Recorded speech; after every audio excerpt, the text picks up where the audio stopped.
Baik, ibu-ibu, mari kita siapkan hati kita mendengarkan firman. Kita berdoa. Bapa dalam sorga, kami sungguh memuji Engkau karena Engkau Allah yang hidup, Allah yang kudus, Allah yang mengasihi hidup kami. Kami bersyukur hari ini kami ada lagi di tempat ini. Kami boleh mempersiapkan hati kami untuk belajar dari pemuritan. Kiranya Tuhan akan menolong kami, memberkati kami semuanya, supaya apa yang kami pelajari hari ini menjadi sesuatu hal yang boleh mengubah hidup kami.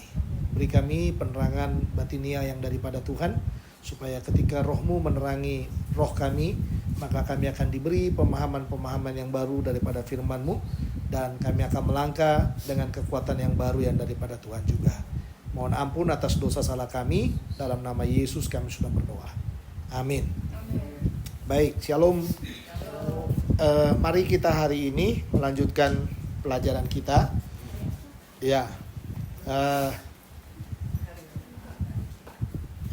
Mari hari ini kita belajar lagi ya, ibu-ibu, bapak ibu sekalian. Kita melihat Keluaran pasal yang ke-17, ya, ayat 1 sampai dengan ayat yang ke-7, ya. Cuman supaya diskusinya nanti panjang, kita baca ayat per ayat ya, sambil kita menelusuri kebenaran-kebenaran yang ada di dalamnya ya, karena memang kita kan tidak khotbah satu arah ya, khotbah satu arah yang baca dulu teksnya baru itu. Tapi kita ini mengikuti semacam pemuritan atau komsel seperti ini, kita butuh penerangan ya, penerangan daripada firman itu sambil kita membaca lalu merenungkannya. Topik pelajaran kita adalah pelajaran dari Masa dan Meribah, atau pelajaran dari di Masa dan Meribah. Ya, di Masa dan Meribah. Kemarin kita minggu lalu kita belajar tentang pelajaran dari mana. Ya, mana yang Tuhan berikan.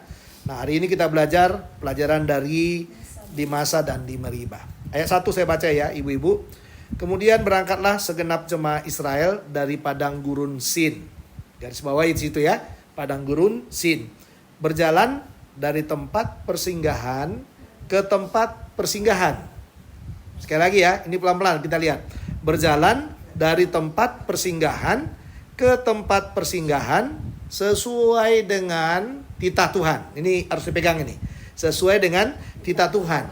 Lalu berkemahlah mereka di Rafidim, tetapi di sana tidak ada air untuk diminum bangsa itu. Ya, Keluaran pasal 17 ya ibu-ibu ya. Nah, kita bisa melihat di sini bahwa karena ini adalah skemanya adalah Israel di padang gurun ya, bahwa perjalanan mereka ya memang benar-benar perjalanan di padang gurun. Artinya dari tempat yang satu ke tempat yang lain. Nah, tapi kita harus belajar nih, kita harus belajar juga dengan hidup kita. Hidup kita ini areanya kan cuma 3 sama dengan Israel itu. Area di Mesir, di padang gurun, atau yang ketiga di Kanaan. Ya, jadi kita harus tahu nih ya, area hidup kita itu di mana ini.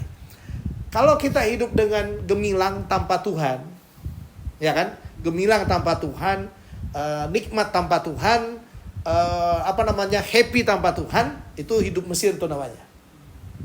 Ya. Tetapi kalau hidup kita itu adalah berjalan dengan proses demi proses Tuhan dalam hidup kita, tantangan demi tantangan harus dilewati, persoalan demi persoalan harus dilewati, itu berarti kita sedang melewati padang gurun. Tapi kalau kita sudah mulai tinggal, kerja menaklukkan, berarti hidup kita itu adalah di Kanaan. Nah, kalau saya melihat begini ibu-ibu, kalau Mesir mungkin sudah enggak ya, tapi kadang-kadang hidup kita itu ada kalanya kita ada di padang gurun, ada kalanya juga kita ada di Kanaan. Itu dua hal yang silih berganti untuk hidup kita ya. Untuk hidup kita itu bolak-balik itu Tuhan akan kasih. Ketika kita di padang gurun, nanti itu berasa banget tuh. Ya, berasa banget. Karena tanda utama yang ada di padang gurun itu adalah apa? Mujizat. Jadi ketika kita berdoa, meminta sesuatu kepada Tuhan, lalu mudah untuk kita dapatkan, berarti kita sedang dalam proses di padang gurun itu.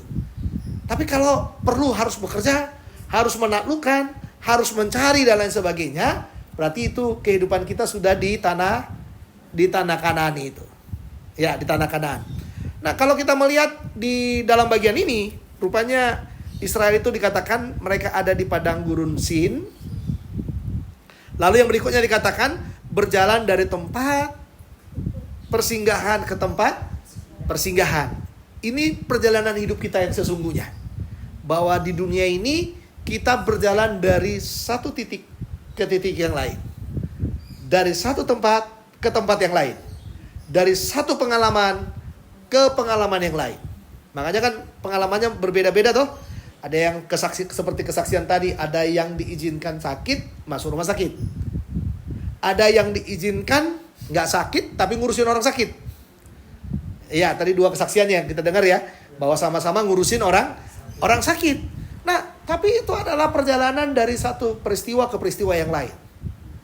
Apa yang Tuhan mau di sana, di dalam bagian itu, perjalanan kita itu dari satu tempat ke tempat yang lain, atau dari satu persoalan ke persoalan yang lain, atau dari satu peristiwa ke peristiwa yang lain, yang Tuhan mau cuman satu. Perjalanan itu kita jalani sesuai dengan titah Tuhan apa enggak? Sesuai dengan perintah Tuhan enggak?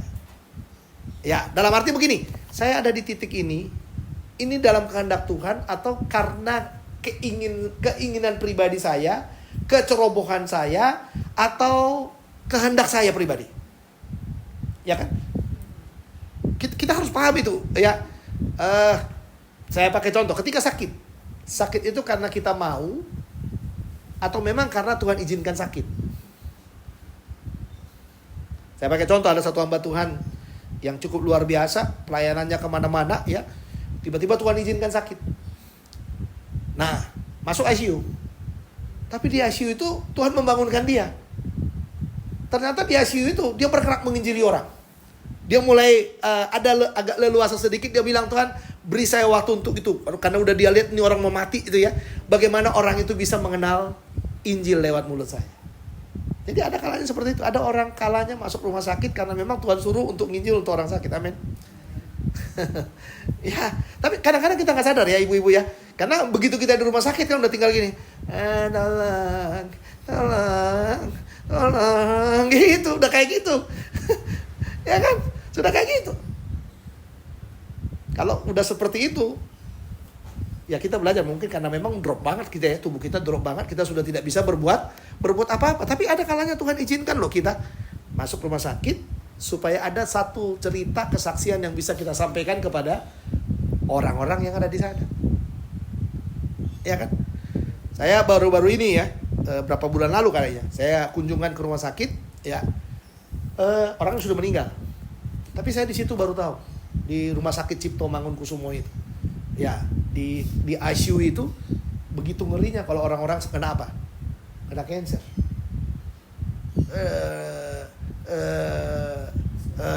Gitu. Kasihan.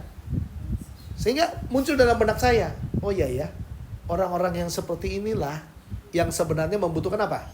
Membutuhkan Tuhan. Tapi pertanyaannya, kita ke sana, kita mau melayani dia, Tuhan suruh nggak? Kalau Tuhan nggak suruh, wah, susah juga, orang nggak akan mau mendengar kita. Karena ini tadi kata kuncinya sesuai dengan titah Tuhan. Jadi apa yang kita jalani dalam hidup kita, persoalan yang kita hadapi, kalau itu sesuai dengan perintah Tuhan, saudara pasti enjoy di situ.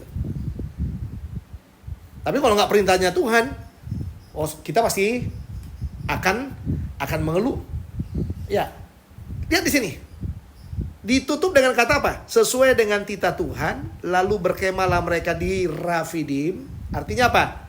Sedikit enjoy ya Bapak Ibu ya. Dalam perjalanan ini kan, beritanya adalah sedikit enjoy. Sedikit sukacita. Karena apa? Bisa berkemah. Sudah tidak lagi berjalan ya. Bisa berhenti sejenak. Seharusnya ketika berhenti sejenak, itu yang saya bilang 2 minggu lalu ya, seharusnya Ebenezer, sampai di sini Tuhan menolong saya. Ya kan? Sampai di sini Tuhan menolong saya, artinya apa? Saya akan belajar dari apa yang ada di belakang saya dan mempersiapkan segala kemungkinan untuk berjalan kembali ke depan. Tapi di sini ada kata tetapi yang mengontraskan. Ya kan? Tetapi di sana tidak ada air untuk diminum bangsa itu. air. Kalau 2 minggu lalu apa? Makanan. Lihat, putaran manusia itu hanya persoalan apa? Makanan dan minuman. Perjalanan kita ini, perjalanan hidup kita di dunia ini, ya, dalam padang gurun kita di dunia ini, perjalanan kita itu cuman seputar itu saja. Apa yang hendak aku makan, apa yang hendak aku minum. Nanti kalau mau meningkat yang kepada yang sekunder, apa yang hendak aku pakai. Kita hanya berputar di situ, Ibu, Bapak Ibu. Dan itu yang kadang-kadang karena persoalan makanan, minuman, pakaian ini, kadang-kadang itu yang membuat kita nggak taat Tuhan. Kadang-kadang itu juga membuat kita nggak sabar. Ya kan? Nggak sabar. Karena apa? Coba lihat di sana ayat 2. Tadi dikontraskan dulu ya, tetapi di sana tidak ada air untuk diminum bangsa itu. Jalannya sudah sesuai dengan titah Tuhan. Tuhan sudah memberi kemah, tempat untuk berhenti sejenak. Jelas ya di situ ya. Nah, tapi ayat 2 coba lihat sana. Jadi mulailah mereka itu bertengkar dengan Musa. Ini yang jadi masalah. Ketika ada kekurangan, ada masalah, kita jadi ribut dalam hidup kita ya. Nah, hidup kita ini kan di padang gurun itu kan bisa jadi kita ada di keluarga kita, hidup pribadi kita ada di keluarga kita, bisa jadi ada di gereja kita, bisa jadi juga ada di pekerjaan kita. Ketika ada masalah, ini kata kunci yang saya melihat di sana. Mulailah mereka itu bertengkar dengan Musa. Ketika drop keuntungan perusahaan, gaji mulai terlambat, mulailah bertengkar dengan pemimpinnya. Ya enggak? Di gereja sama ya. Ketika persembahan mulai menurun, perpuluhan mulai menurun, mulai saling menyalahkan. Bahkan yang sering diserang itu adalah pendeta. Habis si pendeta kalau udah dapat perpuluhan sih, iya. Oh ya, beli emas lah katanya. Beli inilah dan lain sebagainya. Kadang-kadang kan banyak kekecewaan seperti itu. Makanya kadang-kadang kesaksian-kesaksian dari ya candaan sebenarnya kalau kita tonton ya dari Mongol Stress itu ya. Candaan sebenarnya, tapi kadang-kadang benar juga. Dia kasih perpuluhan, terus dia bilang besok, "Bo, istri pendeta gua udah beli kayak gini," katanya gitu. Kadang-kadang candaan, tapi kadang-kadang kita kan bisa tahu aja itu mungkin realita juga di gereja itu ya. Kita tidak paham dengan yang sesungguhnya. Nah, tapi ketika sudah tidak ada apa-apa, ketika semuanya menurun, ya nggak seperti sedia kalanya gereja itu lagi, tidak seperti sedia kalanya lagi keluarga kita. Kekuatannya mulai menurun. Saudara mau bertengkar atau saudara mau percaya kepada Tuhan? Seharusnya idealnya seperti itu. Tapi yang terjadi adalah ketika semuanya drop, kata kunci yang paling utama yang paling sering kita dengar, kalau kita itu berjalan dalam daging, berjalan dalam tubuh kita ini persoalannya. Kata kuncinya adalah menuntut. Menuntut. Berikanlah air kepada kami supaya kami dapat minum. Berikan kami air supaya kami dapat. Untung gak ya kemarin belum diulang lagi ya. Di Mesir masih banyak air, nggak seperti ini katanya gitu. Untung belum diulang kata-kata itu, saudara. Ya, nah, tetapi Musa berkata kepada mereka, "Mengapa kamu bertengkar dengan aku? Mengapa kamu mencobai Tuhan?" Nah ini Bapak Ibu hati-hati ya. Kalau kita mungkin ada kalanya kan kita drop, hidup kita drop, ekonomi kita drop, masalah muncul dalam keluarga. Jangan keluar kata-kata ini. Mengapa dan mengapa? Ya. Mengapa dan mengapa? Karena Musa bilang apa? Mengapa kamu bertengkar dengan aku? Sebenarnya Tuhan Musa itu mau apa? Kalau kamu nggak ada air, kita ada di padang gurun, kita berjalan bersama. Kalau kamu tidak ada air, seharusnya mari kita duduk bersama. Mari kita berdoa bersama. Mari kita memohon bersama. Jangan ajak ribut saya, kan gitu. Ya kan Bapak Ibu? Nah, tapi bisa kita lihat psikologis daripada bangsa itu, daripada Israel, atau psikologis kita pribadi, memang seperti itulah hidup. Ketika kekurangan, ketika drop semuanya, kalau boleh dari pagi sampai malam ribut terus. Kadang-kadang nggak ada masalah ya kita ungkit supaya ada masalah. Ya kan? Ya, kita ungkit supaya ada tidak ada persoalan, tapi kita bisa bikin persoalan supaya jadi persoalan. Ya, supaya jadi persoalan. Di mana-mana itu sering terjadi, kita lihat. Ya. Nah, lalu yang paling bagus sama Musa, kok kamu serang saya? Lalu yang berikutnya, mengapa kamu mencobai Tuhan? Jadi rupanya saudara, sebelum meningkat kepada yang ayat yang ketiga itu, ya, akar dari persungutan. Satu, ribut dulu, tidak mempercayai orang yang punya otoritas atas hidup kita. Ya, lalu yang kedua, kita mulai mencurigai Tuhan. Karena Musa bilang, mengapa kamu mencobai Tuhan? Ya kan? Baru puncaknya, hauslah bangsa itu akan air di sana. Bersungut-sungutlah bangsa itu kepada Musa dan berkata, mengapa pula engkau mulai keluarkan? Nah, keluarlah gaya Mesir. Kalau zaman kita sekarang keluarlah gaya hiduplah. Iya, gaya hidup lama. Gaya hidup lamanya apa dikatakan sana? Mengapa pula engkau memimpin kami keluar dari Mesir untuk membunuh kami, anak-anak kami, dan ternak kami dengan kehausan. Padahal belum ada yang mati loh Bapak Ibu. Makanya Tuhan Yesus itu bilang apa? Kesusahan sehari cukuplah untuk sehari. Tapi kita sebenarnya jangan sampai khawatir. Ketika kita sudah sangat khawatir, kita akan bersungut. Kalau kita udah bersungut, maka kita akan mengandai-andai. Tahu ini kan mengandai-andai kan? Mengapa pula engkau memimpin kami keluar dari Mesir? Ini udah gaya lama. Lalu untuk membunuh kami, memang ada yang dibunuh? Tidak ada yang dibunuh Bapak Ibu. Ya, ini ibarat orang kalau baru kawin tuh ya, ngelihat hidup nggak bagus, kayaknya gue salah kawin sama lo. Mengapa saya harus ketemu sama kamu? Mengapa saya harus mengorbankan segalanya buat kamu? Ya kan? Paling konyol lagi, kayaknya gue salah kawin sama kamu. Iya kan? Iya. Kadang-kadang seperti itu. Ya, apalagi kalau kita pindah itu ya, pindah keyakinan. Kadang-kadang gitu, kalau kita udah susah, kita udah serius sama Tuhan, kita susah. Ih, kenapa ya? Kok gitu banget ya saya? Kok saya gini banget hidup saya gitu? Ya. Seperti itu. Tadi saya kenalan sama orang.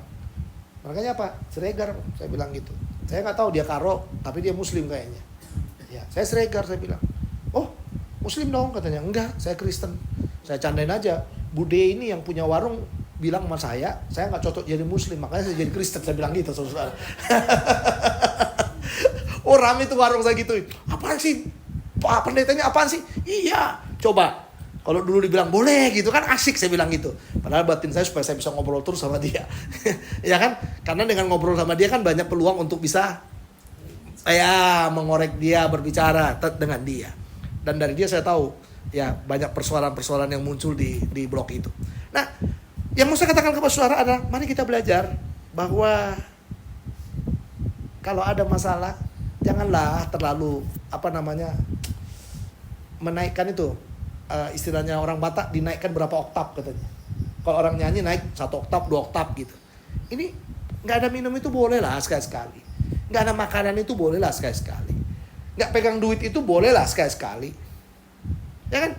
Kadang-kadang Tuhan izinkan loh kita nggak punya uang. Tampilannya tetap perfect, nggak punya uang. Sering nggak gitu kan?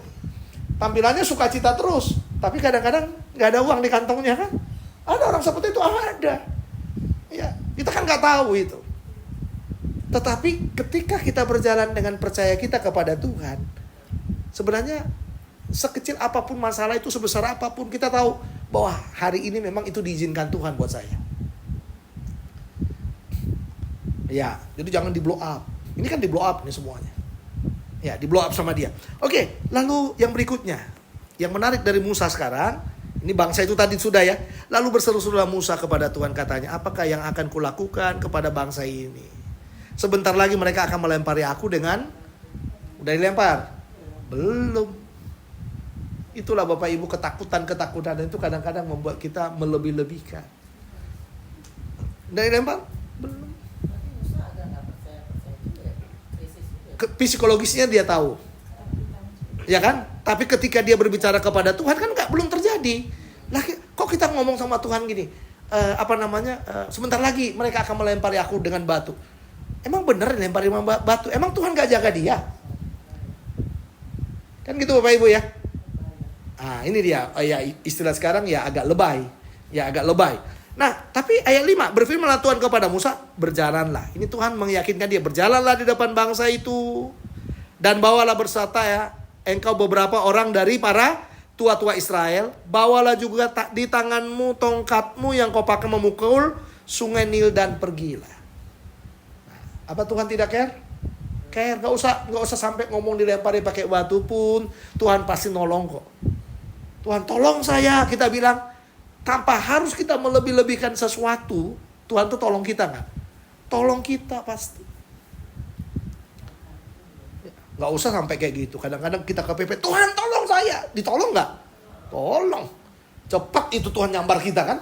Itu coba saudara yang setir gitu. Tiba-tiba kita lalai misalnya. Ya kan? Lalai gitu. Tuhan tolong gitu. Itu bisa berhenti tiba-tiba. Nah itu dia. Itu pertolongan Tuhan itu. Kita spontan dengan Tuhan. Teriak spontan dengan Tuhan. Itu Tuhan tuh menjaga kita luar biasa Bapak Ibu. Tanpa harus kita bilang Tuhan tolong. Apalagi kalau kita bilang saya udah setia Tuhan, melayanimu sekian tahun. Ya kan? Ya kan? Saya udah beri ini Tuhan. Saya udah sumbang ini Tuhan. Tapi saya masih susah Tuhan. Berkatilah saya Tuhan. Nah itu dia. Kan gak usah hitung-hitungan dengan Tuhan. Tuhan tahulah apa yang Tuhan sudah buat sama kita dan apa yang kita buat sama Tuhan. Tanpa harus kita berhitung. Iya. Mari kita lihat Bapak Ibu lagi. Maka aku akan berdiri di sana. Ini saya senang kata-kata ini. Maka aku akan berdiri di sana di depanmu di atas gunung batu di Horeb. Artinya apa? Kau tidak bisa mengendalikan bangsa itu. Kau tidak bisa berbuat apa-apa tanpa aku ada di situ. Kita perlu loh, ya Bapak Ibu ya, kita perlu kehadiran Tuhan tuh sangat perlu dalam hidup kita. Setiap hari itu perlu. Setiap titik itu Tuhan tuh harus ada di situ itu. Jadi kita harus tahu ini Tuhan ada nggak di sini bersama dengan saya. Memang benar ada di hati kita, Tuhan tuh ada di hati kita kan. Tapi hadiratnya itu menyertai nggak? Kita bisa merasakan kehadirannya nggak di situ? Di situ. Makanya ini bagus sekali namanya dikatakan oleh Tuhan ya. Ini Tuhan sendiri, aku akan berdiri di sana depanmu di atas gunung batu di Horeb. Haruslah kau pukul gunung batu itu dan dari dalamnya akan keluar air. Ini perintah kedua. Jadi kalau dipukul gitu tanpa Tuhan, ada mujizat nggak? Nggak ada. Makanya Tuhan bilang, aku berdiri di sana depan bangsa itu. Kau pukul katanya. Sehingga dikatakan di sana, bangsa itu dapat minum. Tidak diceritakan dengan panjang, tapi dikatakan di sana, demikianlah diperbuat Musa di depan mata tua-tua Israel. Berarti sudah terjadi? Sudah. Berarti dari sini Bapak Ibu apa yang kita lihat sana? Ketika kita sulit, Tuhan berjalan. Tapi Tuhan bilang gini, kalau kau udah berjalan, kalau saya sudah berjalan dan saya bersama-sama dengan kau, harus ada yang lihat, harus ada yang menyaksikan. Perbuatan-perbuatan Tuhan itu harus ada yang melihat, harus ada yang menyaksikan. Makanya dia bilang bawalah tua-tua Israel. Dan ini selalu nanti, ya nanti dalam perjalanan mereka di padang gurun itu kehadiran tua-tua itu sangat diperlukan. Kenapa? Ternyata tua-tua itu yang menjadi saksi. Saksi dari apa? Dari semua mujizat, dari semua perkara, dari semua kesulitan. Bagaimana Tuhan menolong mereka. Wah itu luar biasa itu. Dan itu menjadi kesaksian yang diceritakan dari tempat ke tempat, dari mulut ke mulut. Ya kan? Kan gak mungkin Musa sendiri kan? Ya gak mungkin Musa cerita. Tapi tua-tua itu yang akan bercerita kepada semuanya. Bahwa Tuhan itu menolong mereka. Tuhan itu pernah berbuat hal-hal yang luar biasa. Nah makanya dikatakan di sana, bawalah tua-tua. Saya rasa Bapak Ibu, ketika kita melihat mujizat demi mujizat Tuhan dalam hidup kita, pertolongan demi pertolongan Tuhan, siapa saksinya? Kita pribadi, Musa pribadi, siapa lagi? Anggota keluarga kita. Kalau itu di gereja, siapa yang menjadi saksinya? Jemaat, orang-orang. Makanya jemaat itu jangan cuek, harus peduli dengan gerejanya, ya kan? Kalau udah gereja gede kadang-kadang cuek ya, udah hampir gak peduli. Tapi kalau kita di gereja kecil itu berasa bagaimana benar-benar peduli itu loh. Bagaimana Tuhan melakukan dari nggak ada tadi, dari mimbar nggak ada, sekarang mimbarnya ada. Dari panggung yang nggak ada, yang dari tadinya rata, sekarang udah agak tinggi dikit. Kan gitu ya. Dari keramik yang biasa, sekarang pakai marmer. Kan gitu. Ya. Dari yang tadinya cuma 2-3 orang, sekarang sudah sekian puluh orang. Dari sekian puluh orang, sekarang udah sekian ratus orang. Dari ratus orang, sekarang sudah sekian ribu orang. Dari sekian ribu orang, mungkin sudah 6-7 kilometer gerejanya kayak yang di mana itu, di Afrika itu kan. Kalau ibadah kan sekian kilo panjangnya Bapak Ibu itu. Mudah membuatnya? Tidak. Tapi ada orang-orang yang taat. Mudah prosesnya? Enggak, pasti kata kuncinya jatuh bangun. Manusia itu juga berganti di situ. Tuhan kirim ini, nggak cocok dengan ini, dia akan pergi. Tuhan kirim lagi, nggak cocok sama ini, dia akan pergi. Tuhan kirim lagi, sampai manusianya Tuhan yang ada di situ. Jadi pemimpin itu akan bergerak dengan manusianya Tuhan itu. Dia akan bergerak, melakukan banyak perkara di sana.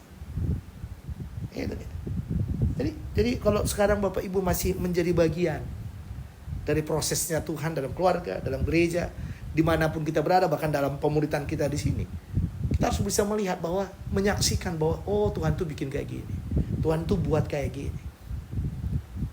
Dulu itu kita kepingin ya, jumlahnya gede, banyak yang datang gitu. Tapi lama-kelamaan pemikiran kita berubah. Kenapa pemikirannya berubah? Oh ternyata bukan persoalan banyak, tapi persoalan belajar pemuritan, belajar komsel itu, belajar Alkitab itu nggak bicara jumlah, tapi bicara orang yang mau mendengar, orang yang mau orang yang mau melakukan, dan orang yang membutuhkan pelajaran itu. Makanya kan selalu saya bilang, pelajaran hari ini, saya juga berdoa dari rumah sama kan, pelajaran hari ini hanya didengar oleh mereka yang ditentukan oleh Tuhan untuk datang untuk mendengar. Gitu kan Bapak Ibu? Ya. Tapi bukan berarti kalau mereka yang sana nggak mendengar, lalu kita bilang, oh kamu nggak diberkati. Enggak juga. Gitu loh. Tapi memang ini bicara kepentingan Tuhan di dalamnya. Perkenanannya Tuhan di dalamnya. Kita datang ini diperkenankan Tuhan. Mungkin mereka nggak usah dulu. Yang ini dulu yang mau dengar. Katanya gitu. Dan itu luar biasa. Dan Tuhan tuh memproses kita kan. Dari tahun ke tahun seperti ini terus. Sampai nanti menjelang 25 tahun kan. Ya. Kalau diikuti banyak orang yang sudah mengecap nggak? Oh banyak yang mengecap di sini banyak. Ya. Dan mulai nggak bisa ngapa-ngapain ya sudah jadi luar biasa tuh. Kalau mungkin ketemu dengan kita, mungkin kita yang dikhotbahin juga. Iya kan? Sering kan seperti itu ibu-ibu ya.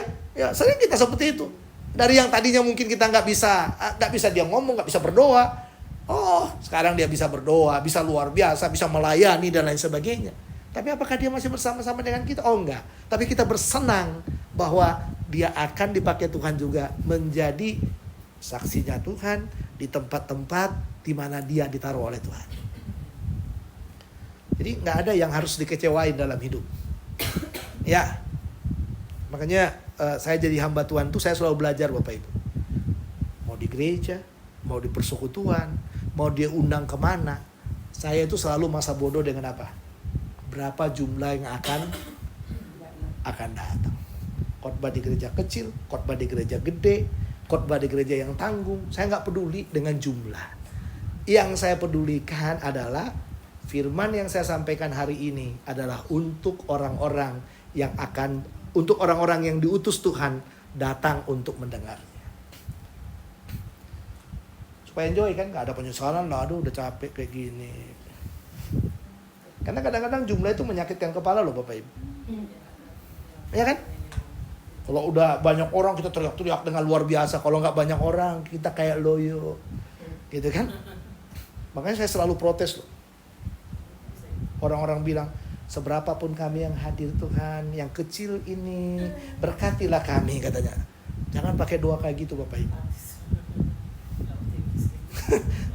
Kayak kita nggak percaya Tuhan ya. Kadang-kadang kan kayak gitu.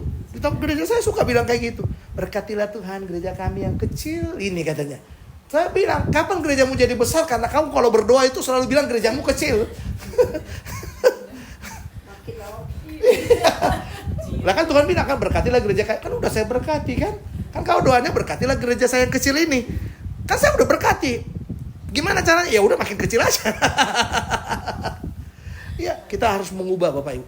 Kita mindset kita itu harus banyak berubah ketika kita berdoa, ketika kita meminta. Kadang-kadang memang tulus kita, ya tulus itu.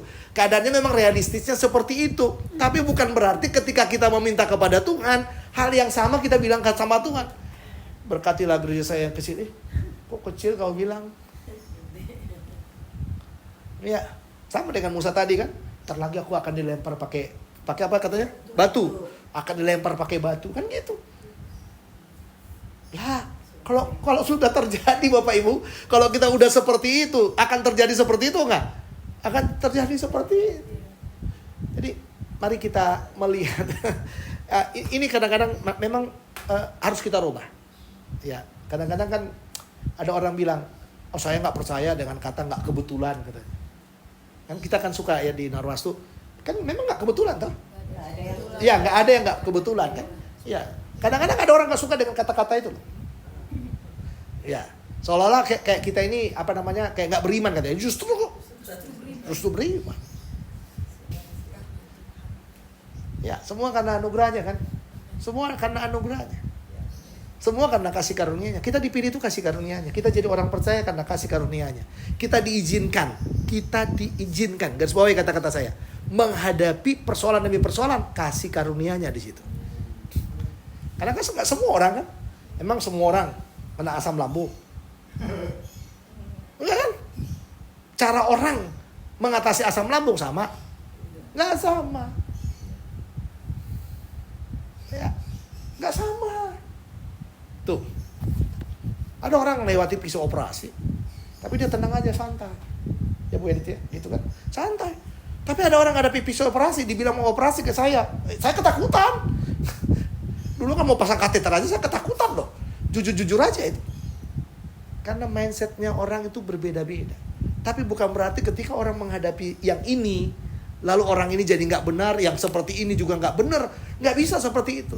Tapi semuanya orang mencari kehendak Tuhan, mana yang terbaik buat hidupnya, dan bagaimana dia hidup di dalam kehendak Tuhan itu. Tadi itu yang paling penting, hidup di dalam kehendak Tuhan itu penting. Makanya jangan suka saling jangan suka saling menyalahkan.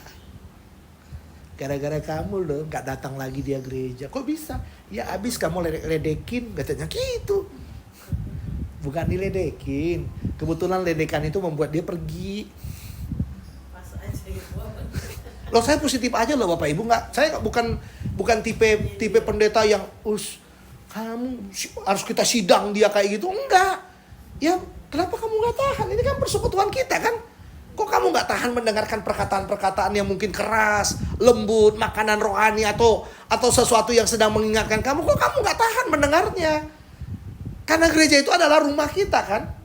Ya enggak? Itu kan rumah kita. Kita di dalamnya adalah saudara. Nanti kapan-kapan saya sampaikan, ada pengajaran yang saya sampaikan itu menghidupkan agape di dalam Aldelpos. Artinya menghidupkan kasih Allah di dalam kasih persaudaraan. Nanti kapan-kapan saya ajar kepada saudara. Ya, saya baru ajar orang-orang STT. Ya. Kadang-kadang orang mengabaikan loh. Ya, kasih persaudaraan. Ini kasih persaudaraan. Saya tanya, kamu kenal Bu Edith? Kenal. Emang siapa dia? Saudaraku. Loh, dari mana persaudaraannya?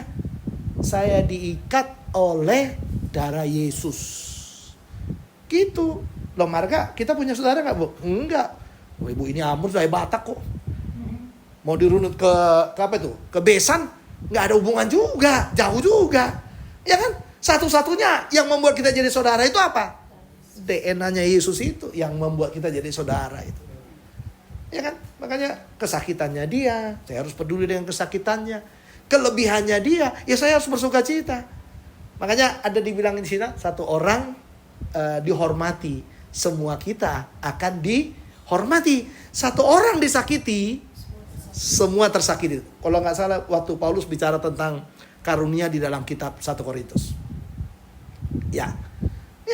Jadi satu orang dimuliakan, semua kita akan dimuliakan. Tapi satu orang tersakiti, semua kita akan terluka. Itulah bicara tubuh Kristus. Nah ini kadang-kadang hilang ya. Kadang-kadang kan, wah lu ya lu, gua gitu. Sebenarnya gereja itu nggak boleh gitu. Ya, saya dan Tuhan, Tuhan dan saya, kamu dan Tuhan, Tuhan dan kamu. Kita dan Tuhan, Tuhan dan kita. Seperti itu Bapak Ibu. Makanya kita harus bahagia. Dalam hal apa pun kita harus belajar bahagia itu. Nah, makanya ditutup dengan kata apa? Dinamailah tempat itu Masa dan Meribah. Oleh karena orang Israel telah bertengkar dan oleh karena mereka telah mencobai Tuhan, ya, dengan mengatakan, adakah Tuhan di tengah-tengah kita atau tidak? Jadi Masa Meribah itu kata kuncinya, adakah Tuhan di tengah-tengah kita atau tidak? Jawabannya apa Bapak Ibu? Ada Tuhan, satu. Yang kedua apa? Bukan hanya sekadar ada Tuhan, tapi ada mujizat Tuhan. Lalu apa lagi yang ketiga? Ada Tuhan, ada mujizat Tuhan. Lalu apa lagi? Ada apa itu? Kebutuhan yang kita perlukan. Yang dibutuhkan apa? Air. Minum air semua, minum air semuanya. Jadi ada Tuhan. Kalau ada Tuhan, ada mujizatnya. Kalau sudah ada mujizatnya, berarti keperluan kita akan terselesaikan. Masalah kita akan selesai. Persoalan kita akan selesai kalau Tuhan dan mujizatnya sudah menyertai kita. Amin. Oh bahagia. Hidup ini tenang saudara-saudara. Ya, tenang. Saya sedikit bersaksi boleh ya. Tadi pagi. Ya minggu saya pelayanan ya, puji Tuhan saya berkati Tuhan. Tapi otak saya kan jalan bilangnya, oh cukup bayar wifi, cukup bayar telepon dan lain sebagainya. Tapi tiba-tiba tadi udah saya bayar, udah bayar semua nih. Tiba-tiba siapa namanya, Gaby masuk, Pak. Nah itu dia. Saya udah gak ada duang katanya gitu. Ya mau gak mau. Karena tadinya simpan dulu yang ini gitu. Karena nanti pasti yang ini untuk keperluan yang ini. Tapi ternyata kadang-kadang Tuhan bilang, jangan simpan. Semua yang saya sediakan untuk keperluan. Iya. Kemarin sama juga. Pas duduk, ya ibu ini bilang sama saya kan, lagi cepel di STT. Tiba-tiba di WhatsApp, ya minggu depan Candice UTS loh, belum bayar SPP sebulan katanya. Diterusin lagi WhatsApp dari sekolah gitu. Waduh, buktikan aja imannya ya. Langsung ini transfer bayar gitu kan. So-soan Bapak Ibu. Ya, tapi mikir lagi, tapi ada aja cara Tuhan memberkati kita. Amin. Amin. Nggak harus berkata, tolong dong. Dan tidak harus membesar-besarkan ke Tuhan juga. Aduh Tuhan, gimana Tuhan? Nanti begini Tuhan, begini Tuhan. Saya suka dengar tuh kesaksian kayak gini. Udah kayak gini, tapi saya bilang sama Tuhan gini lagi, saya bilang sama Tuhan gini lagi, saya bilang sama Tuhan gini lagi. Ini kayaknya capek banget lu ngomong sama Tuhan terus kayak gitu terus ya. Setiap datang Tuhan tuh masalah-masalah mulu yang kita cerita sama Tuhan. Gak pernah kita bilang, oh Tuhan luar biasa, pertolonganmu luar biasa, saya percaya yang selanjutnya Engkau akan berkati saya. Kenapa gak pernah bilang kayak gitu Bapak Ibu? Ya kan? Kadang-kadang kita ini di lagu apa? Lagunya kita tuh semuanya ini sebenarnya lagu ini. Kalau lain ditolong, saya juga. Seperti itu terus lagu kita itu Bapak Ibu itu. Ya, ibu itu tadi bersaksi ya kayaknya udah ditolong loh. Tapi kok Tuhan gak tolong saya, kayaknya saya udah gak mau lagi. Tuhan ini gak adil buat saya. Tuhan ini gak menolong saya. Tuhan ini gak memperhatikan saya gitu. Loh, ada semua berkatnya loh Bapak Ibu. Tapi mampu gak kita sukacita kan? Iya. Mampu gak sukacita, mampu gak tertawa, mampu gak tersenyum, dan lain sebagainya. Ya, saya bersyukur banget sama Tuhan. Fanny ini gak pernah ngomong, tapi saya selalu berdoa sama dia. Fanny itu kita menganggap, apalagi ibunya menganggap seolah-olah Fanny itu tidak pernah mencari pekerjaan buat dia. Kok dia diam melulu gitu. Tapi anak sekarang memang jago kali semuanya ya. Dan gak pernah ngomong juga bahwa dia sudah akan kerja. Tapi Itos sebelum dia pulang ke Solo kemarin sempat ngomong sama saya. Ya, Pak, kakak pasti udah akan kerja. Tapi pas pagi-pagi dia pergi ya. Dia udah kerja ini. Tapi kok udah pulang jam 3 ya? Bingung lagi kita. Kerja-kerjaan kali nggak bener nih pikir saya gitu ya. Iya. Tapi kemarin